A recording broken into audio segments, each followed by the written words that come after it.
You think you're in love. But what if that feeling you call love is just your fear wearing a beautiful disguise? If this idea stings a little, stay with me, because what you'll hear might explain more than you'd like to admit. We live in a culture obsessed with love stories, songs, movies, promises of forever. We're told that love is the ultimate answer, the thing that will finally make us whole. But here's the truth no one wants to face. Most people don't fall in love because they're ready to give. They fall in love because they're desperate to escape. They escape their solitude. They escape their own chaos. They escape the unbearable silence that echoes when they're alone with themselves. Erich Fromm once wrote, "Love is the only sane and satisfactory answer to the problem of human existence." But that kind of love, the sane, mature kind, demands courage. It demands that you first face who you are without anyone else to complete you. And that is terrifying. So we choose an easier version of love, the one that looks like warmth but feels like control. It begins beautifully. Two people find each other and make a silent promise. I will protect you from the chaos of the world. And for a while it feels like salvation. Finally, someone understands you. Finally, you can breathe. You call it peace. But over time, peace turns into permission. Permission turns into routine, and routine turns into a quiet prison where both souls stop expanding. You start checking their phone. They start monitoring your tone. Jealousy hides beneath care. Possessiveness hides beneath love. And you tell yourself it's normal. It's what people do when they love each other. No one tells you that what's actually happening is that two people, afraid of freedom, are slowly trading their authenticity for security. If this sounds familiar, don't turn away, because this is the hidden deal most people make without realizing it. When two people meet, they don't just bring affection. They bring emptiness, unhealed wounds, forgotten dreams, fears of being unworthy. And without saying a word, they make a silent trade. I'll protect your wounds if you protect mine. You make them responsible for your happiness. They make you responsible for their validation. And what looks like connection is, in reality, a subtle agreement of dependency. You stop growing because growth would disturb the contract. You stop dreaming because your dream might lead you away from them. And yet you smile and say, I've never felt more complete. But the truth is, you haven't found completion. You found containment. Fromm warned that the greatest danger in love isn't hatred or conflict, it's fusion. When two people become one of them disappears. Think back to the beginning. You used to have your own rhythm, your own opinions, your own little rebellions. Now everything is we. We like this movie. We don't talk to those friends. We don't go there anymore. But when did you vanish from that sentence? When did you start filtering your truth to keep the peace? Here's the uncomfortable answer. You started doing it the moment love became more about preservation than truth. Fromm said that the immature form of love says, I love you because I need you. And the mature form says, I need you because I love you. Most people never reach the second kind. Because to say, I need you because I love you, means first knowing who you are when you stand alone. And few ever dare to find out. Let's be honest. Love feels safer than freedom. Freedom is cold. It demands responsibility. It means standing alone with your doubts, your flaws, your failures. Love, or at least the illusion of it, gives us a shield against that emptiness. That's why so many people rush into relationships that mimic home, but feel like suffocation. Because any bond feels better than facing the void of being alone. Fromm called this the escape from freedom. And it's not just political or social, it's deeply personal. The more freedom we gain as individuals, the more we crave someone who will relieve us of its weight.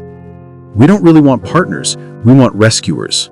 We want someone to tell us who we are, what to do, what to believe, and we'll call that dependence love, just to make it bearable. You say you love them because they make you feel calm, but maybe you love them because they make you predictable. Because in their eyes, you don't have to question who you are. You can just be, as long as you stay the version they fell in love with. That's why the first cracks in a relationship hurt so much. It's not just rejection, it's identity collapse. When they withdraw their love, it feels like you're being erased. But love that can erase you was never love. It was control. Fromm said that modern humans build prisons with velvet walls. We decorate our captivity with affection, intimacy, and comfort until it looks like paradise. We call it home. But if your love requires you to shrink to fit inside it, that's not home. That's containment. If you can't speak your truth without trembling, that's not love. That's fear. And if you stay because you're afraid to start over, you're not in love, you're in survival. Here's the irony. The very thing we think will set us free, love, often becomes the thing that binds us most because we don't use it as an act of creation. We use it as an escape from the terrifying work of becoming ourselves. But here's where it shifts. If you've recognized yourself in this, if your chest tightened at any point, that's not weakness. That's awakening. Because awareness is the first fracture in the cage, and once the illusion breaks, you can never fully return to blindness. Fromm believed that love is not a feeling to fall into, it's a practice to grow into.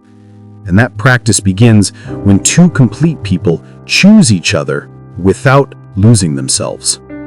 But we'll go deeper into that, into what real freedom and love looks like in the next part. Because if this first part is about the beautiful cage, the next one is about learning to walk out of it.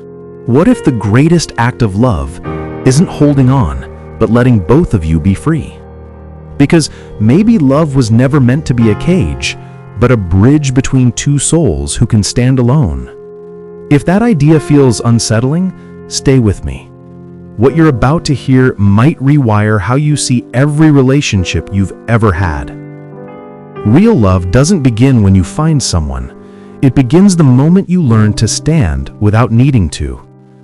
Most people rush into relationships because they've never met themselves in silence. They've never faced the empty room inside, so they fill it with noise, affection, distraction, intimacy, anything to avoid hearing their own truth echo back. But that silence you fear, that's not emptiness. It's the sound of you waiting to be met. Erich Fromm wrote, "Love is an art, and like any art, it demands discipline, patience, and practice. You don't paint with another person until you've first learned how to hold your own brush.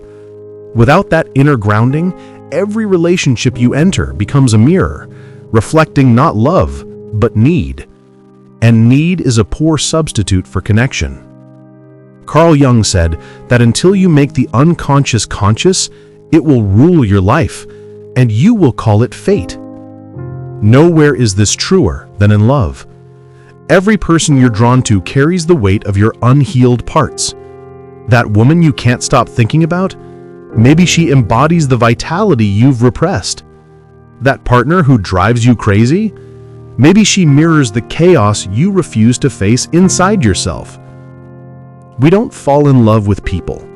We fall in love with the pieces of ourselves we've forgotten. That's why relationships can feel so intoxicating at first. They awaken what's been asleep. But when the projection fades, reality begins. And that's when most people run, because they mistake the end of illusion for the death of love. What's actually dying is the fantasy. What's being born is truth. It's strange. We crave closeness, but fear being seen. We want someone to know us, but only the curated version. because to be fully seen means risking rejection. So we wear masks. We become what we think they want. We hide our insecurities behind competence, our wounds behind kindness, our longing behind pride. But love can't reach you through a mask. The more you hide, the lonelier you become, even inside the relationship. That's why so many couples lie next to each other yet feel miles apart.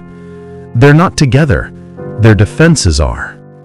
Fromm said that love is the active concern for the growth of another human being, but you can't nurture someone else's growth while you're terrified of your own exposure. Real intimacy is not comfort, it's confrontation with yourself. Here's the paradox. The only people truly capable of love are those who don't need it to survive. When you no longer chase validation, your love becomes a gift, not a transaction. When you no longer depend on their attention, your presence becomes magnetic, because freedom is the most seductive quality there is. It's the difference between saying, "I love you because you complete me," and saying, "I love you because your presence expands me." In the first, love is a contract. In the second, it's creation. And the man who can love from that space, calm, centered, grounded, doesn't beg for love. He inspires it, because he embodies what every heart secretly craves: safety without control. You will lose people when you start loving this way. When you stop chasing, stop fixing, stop proving, the ones who fed on your need will fade. At first it feels like loss, but it's actually liberation.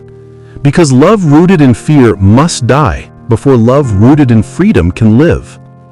Jung called this the process of individuation, becoming a whole person by integrating what you once denied. It's painful, yes, but when you finally become whole, you no longer seek in others what was missing in you. You connect not from emptiness, but from fullness, and that fullness changes everything.